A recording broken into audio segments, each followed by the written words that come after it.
Do you feel slimy, sleazy, trying to make sales? You feel like, I hate this? Well, don't worry, because you're not alone. And that's what we're going to talk about in today's episode. And this is driven by Lena's question. And she writes, I know I need to sell, but I hate it.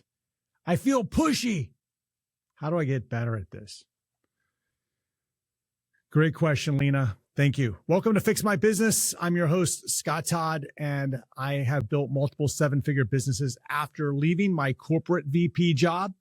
And I want to help you do the same thing and build a business that you love and gives you all the freedom that you want and all the other stuff. And Lena's question is not unusual. In fact, for a period of my career, I was in sales. Like, that's how I paid the bills, with sales. And you know what? I hated it.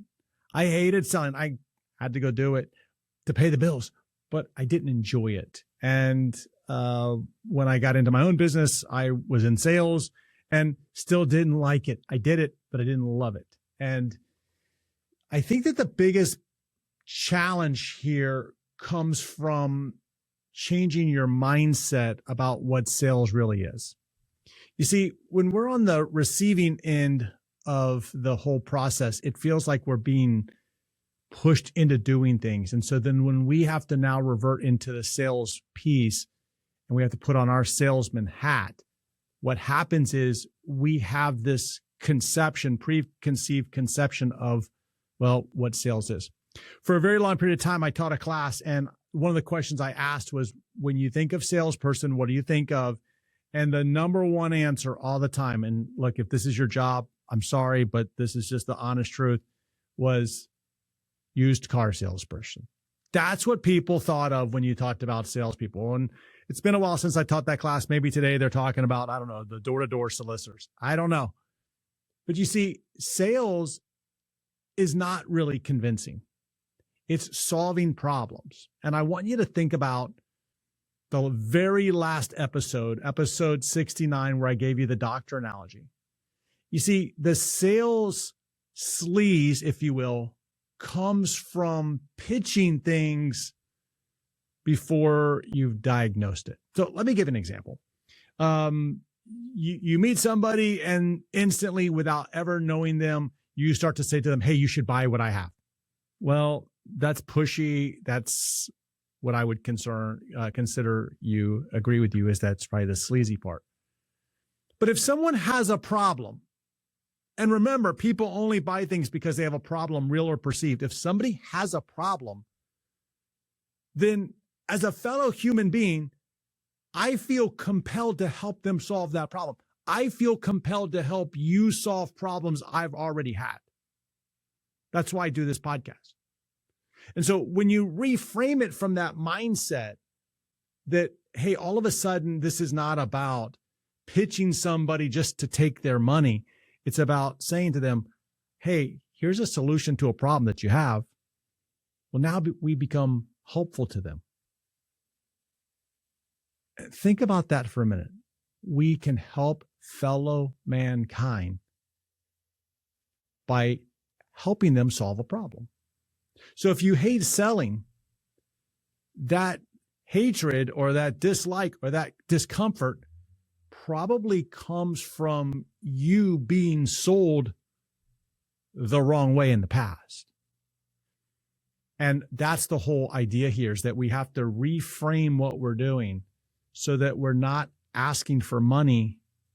We're offering to help someone solve a problem that they already have. That's what the doctor does.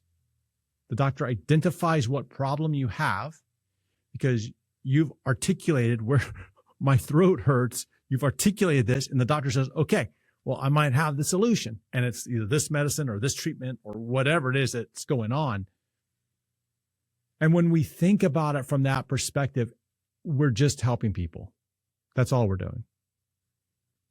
Now, I told you I was in sales for a while, for a very long time. I sold a lot of different stuff. One of the things that I sold was, well, I was a financial advisor. Okay. Like I sold stocks and bonds and insurance and all that other stuff. Okay.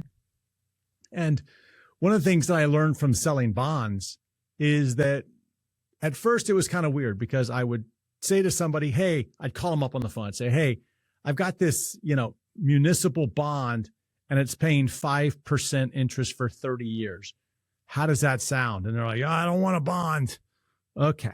All right. What about this stock? And, you get beat up like that over a period of time. And then you start to realize like, hey, there's got to be a better way of doing this. There's got to be a better way of thinking this through. Okay. So it was never about the stock or the bond, but it was really about understanding what problem they were trying to solve. So when I took a different approach by talking to somebody and saying, hey, could you use more income every month or every quarter?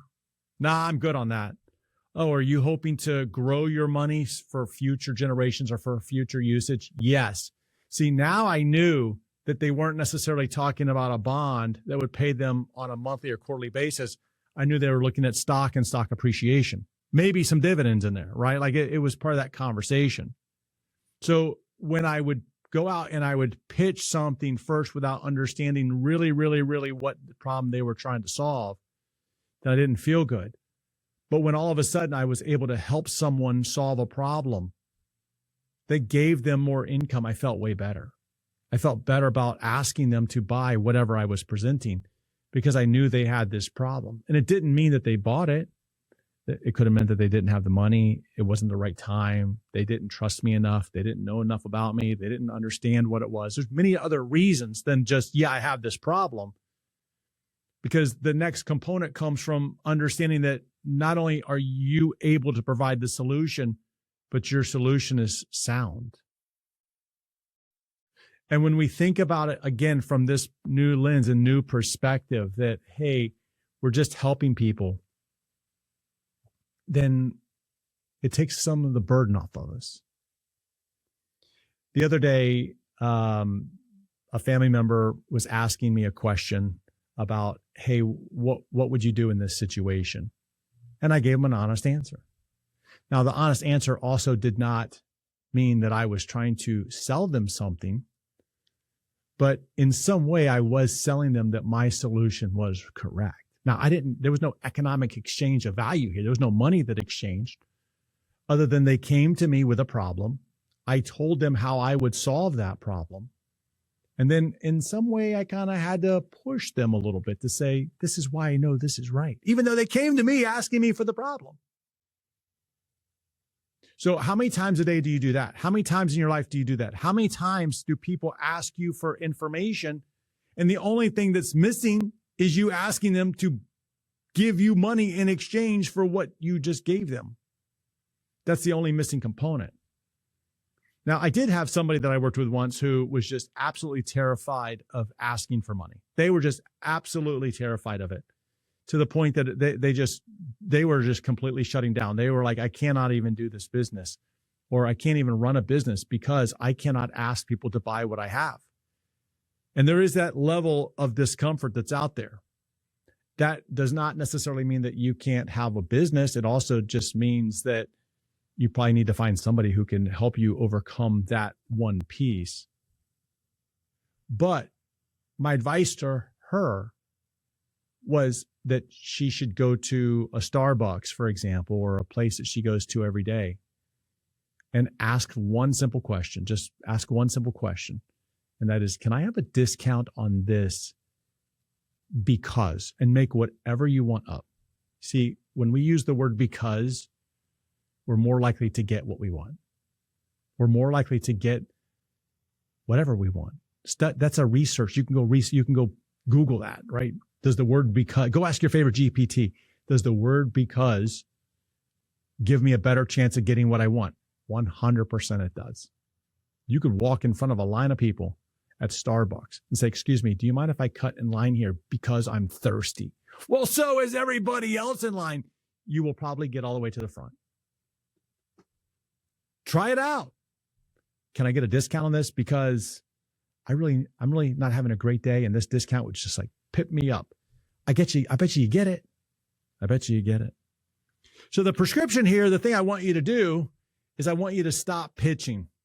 I want you to stop saying like you need to buy this, or stop trying to convince them that what you have is the best, and start asking questions.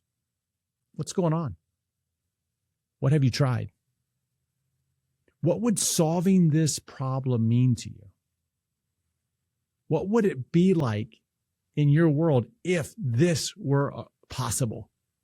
See, all of this now gets them convincing themselves that this is the right next step. Doesn't mean that you're not going to have to deal with other objections. You can deal with those later on, but it's a mindset first issue. And when you solve that problem, man, oh man, is your business going to take off. All right. Appreciate the question. If you have a business question, head over to scotttodd.net/ask, and I will see you in our next episode.